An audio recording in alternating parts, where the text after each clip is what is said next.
negócio é baixar a cabeça e ir em frente e trabalhar. Eu acho que todos teríamos que reconhecer que, na verdade, somos mais simples do que pensamos. Que de todas as cidades que o senhor morou agora, que são várias, são Los Angeles, Córdoba, Buenos Aires, qual é a que mais gostou? Eu digo, olha, talvez Porto Alegre. O nascimento do filho e tudo isso são coisas também que seria inútil tentar explicar porque não tem como, né? Isso muda muito a cabeça das pessoas.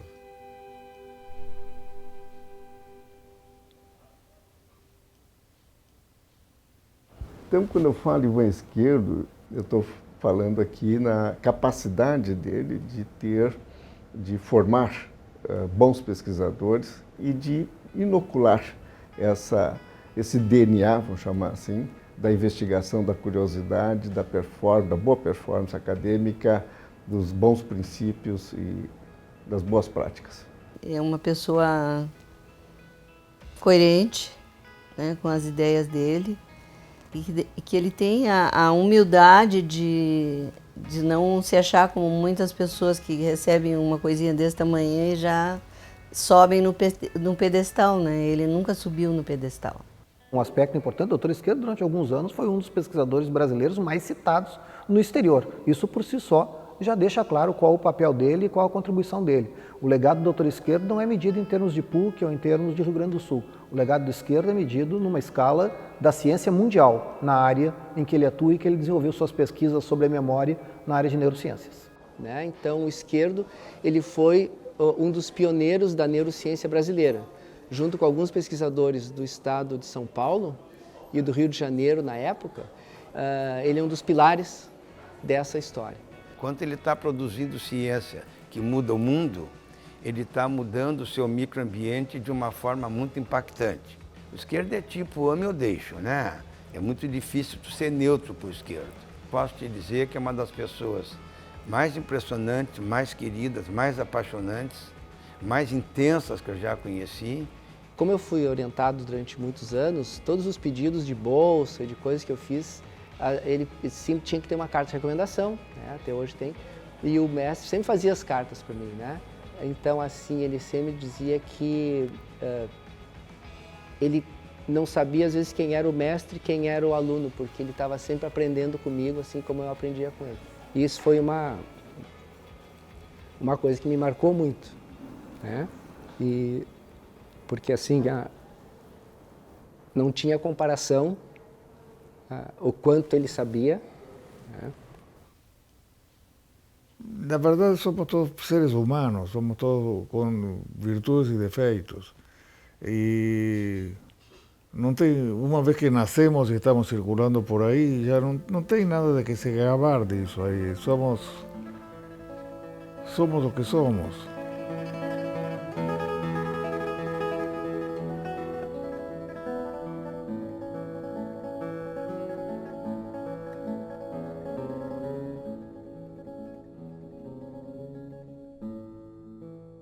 Eu queria fazer neurociência. E na época não tinha neurociência em Buenos Aires, realmente, digna desse nome. Praticamente não tinha ninguém fazendo o tipo de coisa que vim fazer depois. Não. Pedi conselho a várias pessoas. Um deles, o Say, que era prêmio Nobel. E o Say disse, o que te convém aqui é fazer o que tem aqui. Depois, para fazer neurociência, tu vai ter que ir fora, porque aqui não tem. Aí ele me perguntou se eu me importaria muito em mudar de ramo. Sim, se não tem outra alternativa, vou ter que fazer isso. Agora eu quero fazer ciência mesmo. Então ele disse, olha, tem aqui justamente, está voltando dos Estados Unidos, um cara muito bom que se chamava Mancini, Roberto Mancini, do qual também fiquei muito amigo depois. Mancini era um artista para escrever os trabalhos. Quando terminava o trabalho, ele sabia realmente dar a forma correta, me ensinou a escrever muitíssimo, Mancini. E não só escrever ciência, senão escrever qualquer coisa. Ele sempre nos estimulou muito a escrever. E o mestre tinha uma dedicação enorme nessa coisa dos artigos e da conferência e do texto, né? Eu acho que essa foi uma coisa muito marcante dele também como pessoa, pesquisador, né? Um dia pintou de visita por lá um grande amigo de Robertis, que se chamava Pepe II, José Pedro II, uruguaio, que estava no Uruguai, mas estava saindo do Uruguai, estava indo para a Califórnia. Conversando, fiz várias viagens a Montevideo, aprendi a trabalhar em neurociência. Depois disso aí, pedi uma bolsa na Universidade de Buenos Aires, consegui a bolsa e me fui aos Estados Unidos. Quanto tinha eu? 24 anos. Tinha terminado medicina e já tinha uma bolsa para ir aos Estados Unidos. Estava conversando com ele, que pena, não vamos nos ver por um longo tempo, que sei eu. E se fazemos uma viagem por aqui, pensava ir a Porto Alegre. Por quê? Porque vi no mapa. E no dia seguinte eu lhe digo, bom, escuta, eu tenho que visitar a esse amigo amigo do meu pai, Henrique de Moraes. O senhor Moraes, depois que eu voltei para o hotel, chamei ele, como ele tinha dito, e ele me disse, escuta, bom, eu posso oferecer uma coisa a você. Por que não veio a Tramandaí comigo? E eu disse, Tramandaí, que é Tramandaí? E ele me disse, não, é uma cidade de praia. E eu vou viajar, eu entendi com meu filho, e não era filho, era filha.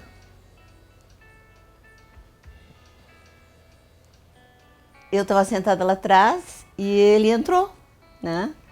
E foi assim, a gente começou a conversar, ele em espanhol, meio tentando falar português, assim, meio... Eu não, porque quando eu não sei, eu não tento.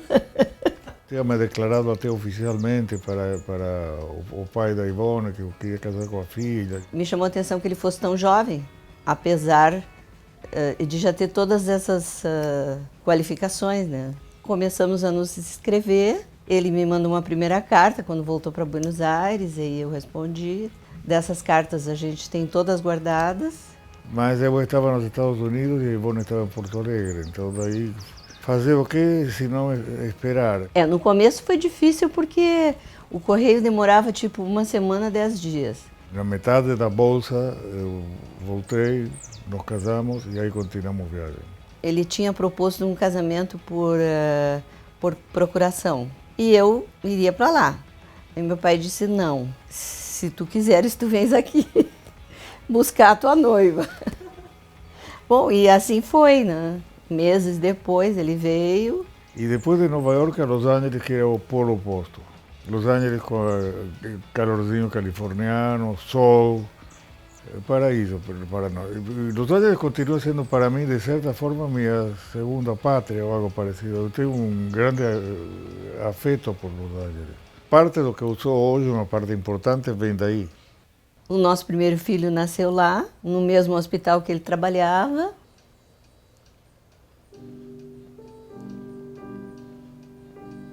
O primeiro Juan e o segundo Eduardo. Ser pai é uma condição, é como se a gente fosse otorgado um título honorífico, assim, como ser conde ou duque ou alguma coisa. É algo diferente.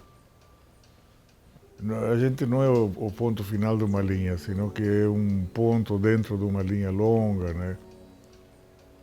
Muito presente, sempre. Eu gostaria de poder lembrar todas para sempre, mas não dá. A memória do nascimento dos 2 filhos, por exemplo, e dos netos. Essas memórias eu gostaria de não perder jamais.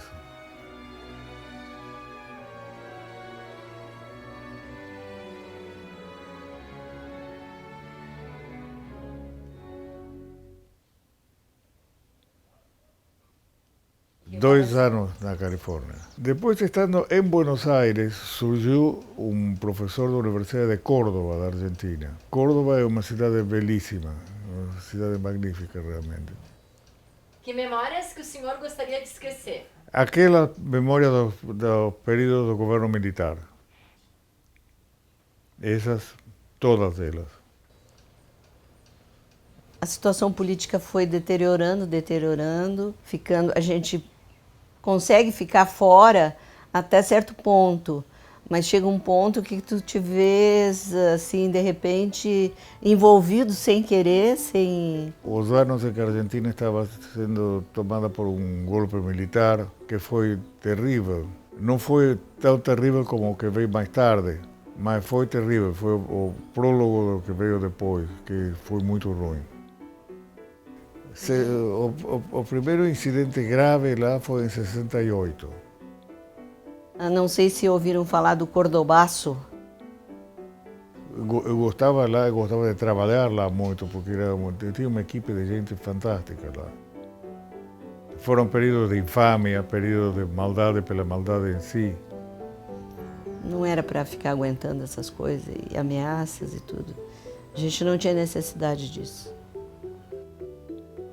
O grupo armado revolucionário X ou Y tomava a universidade, a cor dos tomadores da universidade variava, mas a consequência para quem estava lá dentro e queria só trabalhar eram iguais.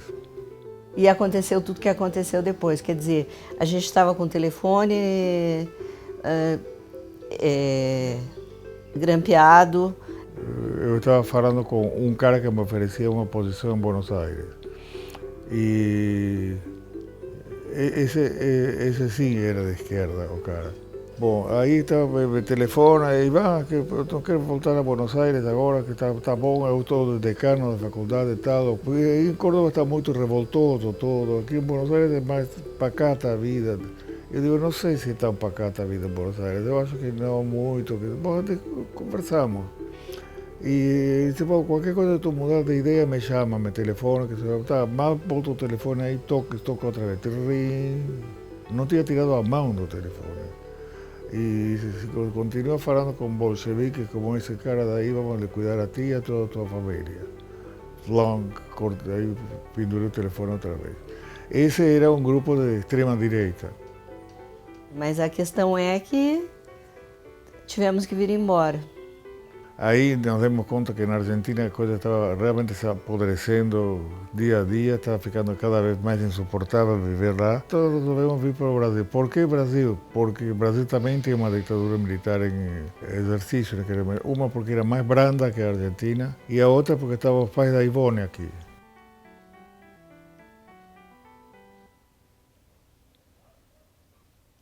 Essas mudanças assim de países, elas exigem das pessoas uma grande dose de desligamento das coisas, de desapego. Por exemplo, quando nós saímos de Córdoba, nós saímos com as nossas coisas pessoais, os livros todos e só.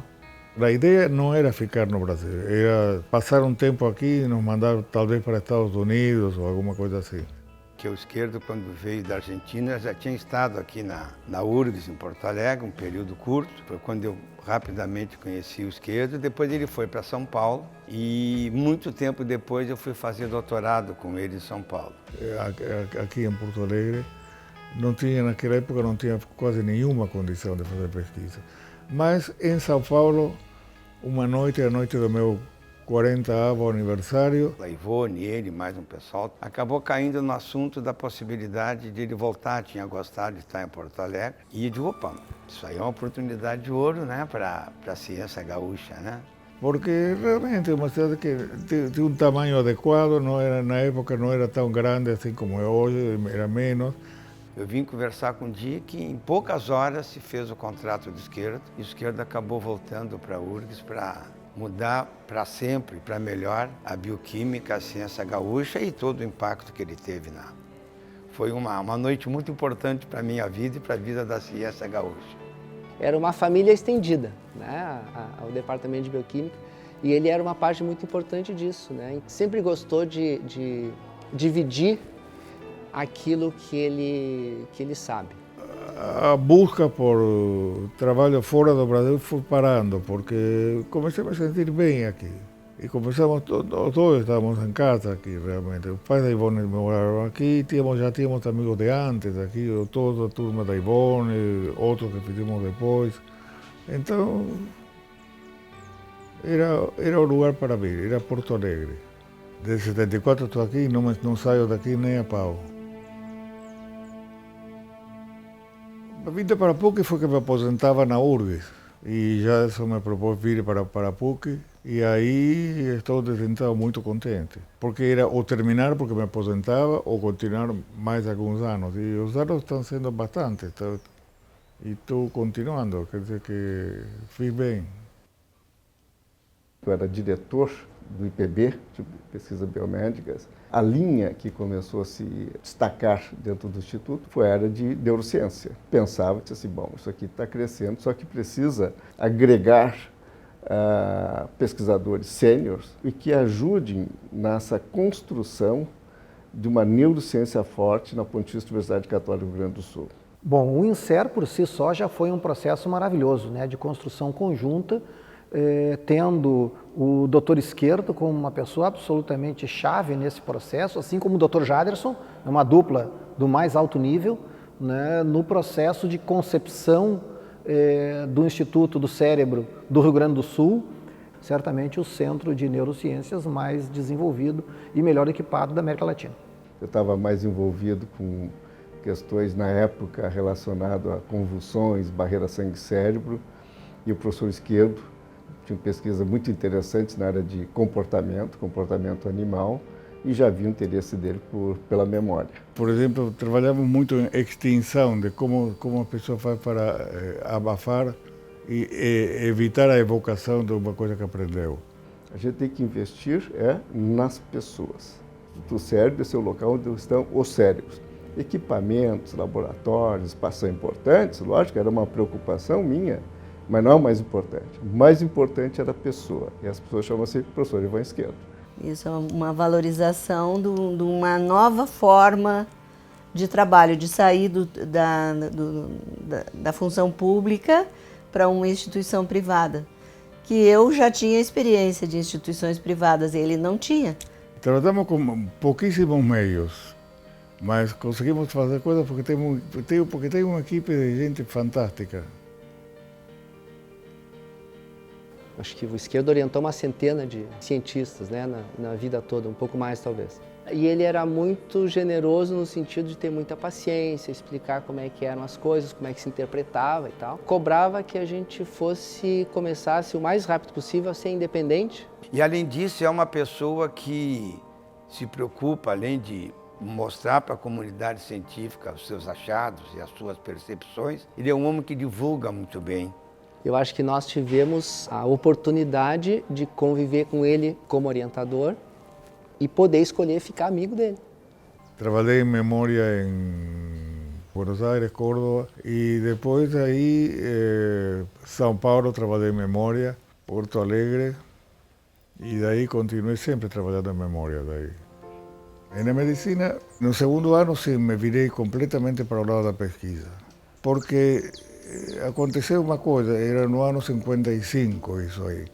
E no ano 55 teve uma revolução na Argentina que derrubou Perón, que era o presidente do momento. Mas aí veio um golpe que trouxe o contrário, trouxe as universidades foram estimuladas e voltaram pessoas que tinham sido expulsas ou tinham emigrado do país.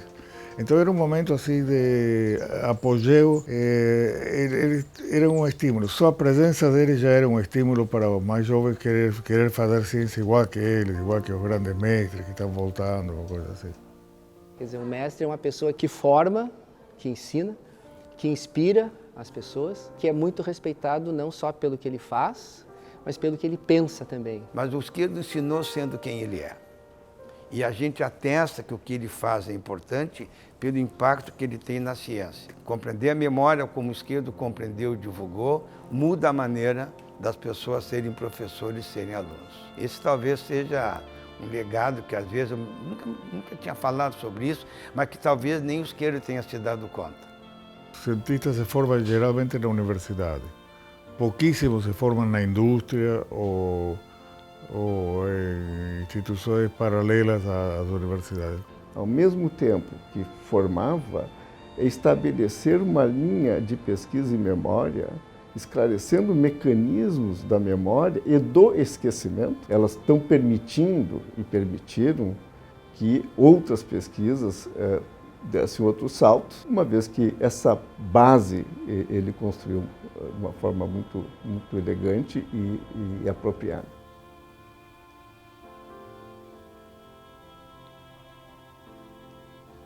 A gente passou por alguns momentos muito emocionantes, vários prêmios, várias situações. de ele receber, por exemplo, uma que eu me lembro muito bem foi em Washington, quando ele foi nomeado membro da National Academy of Sciences, a Academia Nacional de Ciências dos Estados Unidos. Foi um momento assim muito importante. E ele saiu de lá mesmo a pessoa que entrou. Outros momentos também aqui com prêmios nacionais e a Gran Cruz do Mérito Científico.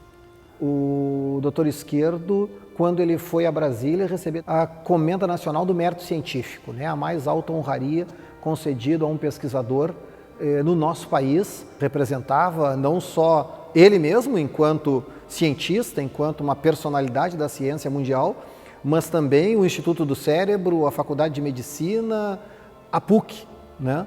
E o último, até agora, eu tive que ir lá receber, né?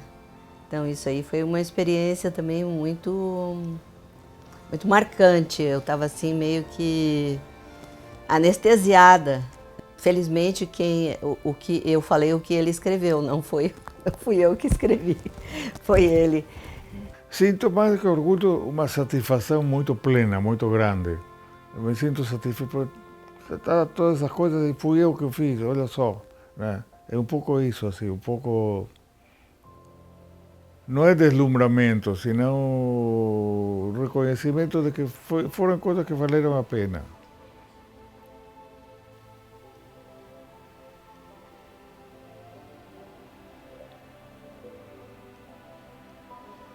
Eu faço parte do grupo de pessoas que pensa e que acha, né, que a descoberta científica não é patrimônio de quem descobre. A descoberta científica é patrimônio da humanidade. Então, pegando por esse lado, o Esquerdo fez descobertas fundamentais que mudou a concepção de como entender o processo de aprendizado e memória, de como tentar compreender doenças cerebrais que acometem a memória. Então, o Esquerdo trouxe descobertas científicas que, obviamente, não pertencem a ele, não pertencem à bioquímica, nem o grupo que trabalhou com ele, com eu, mas pertencem à humanidade. Muito mais do que a contribuição dele à nossa universidade, muito mais que a contribuição dele à própria Universidade Federal do Rio Grande do Sul, onde ele fez boa parte da carreira dele, à nossa cidade, ao nosso estado. Ele deixa um legado à humanidade, ele deixa um legado de avanço da ciência e desenvolvimento da área de neurociência nos mais altos padrões de desenvolvimento científico mundiais, né? Foi a capacidade dele de demonstrar que a pesquisa ela era transformadora e que isso dependia um pouquinho de inspiração, mas muita transpiração.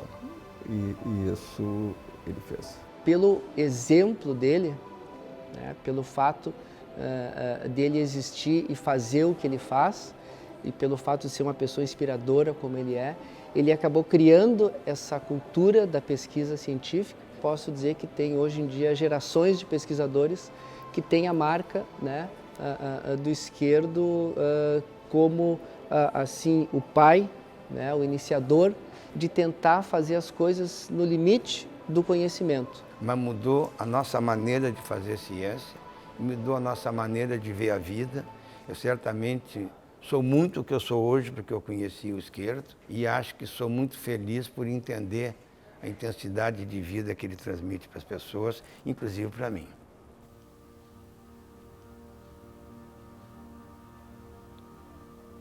Em função da profissão dele, da convites para congressos e outras coisas assim, cursos, isso e aquilo, nós viajamos quase que pelo mundo inteiro, mas nunca assim a viagem do tipo de príncipes e princesas, senão uma viagem simples, hotéis normais, passeios normais, nada de vida noturna e restaurantes famosos, nada disso. A gente vai pela cultura para conhecer o lugar, para conhecer as pessoas, os museus, o que tem de interessante para mostrar. Somos o que somos. Então, para que fazer a coisa maior do que parece? Depois a gente se sente perdido no meio de um vácuo terrível, imagino, né? A aposentadoria nunca passou pelo seu... Não, não passa pela minha cabeça, porque tenho medo de morrer com a aposentadoria.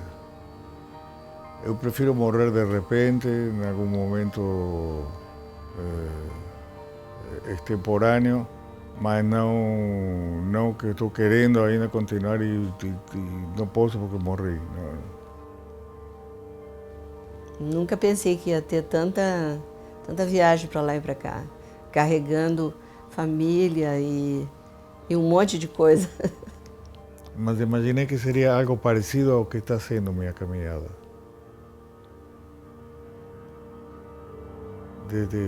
Mais ou menos fiz o que quis. O que queria ser ou fazer, fiz.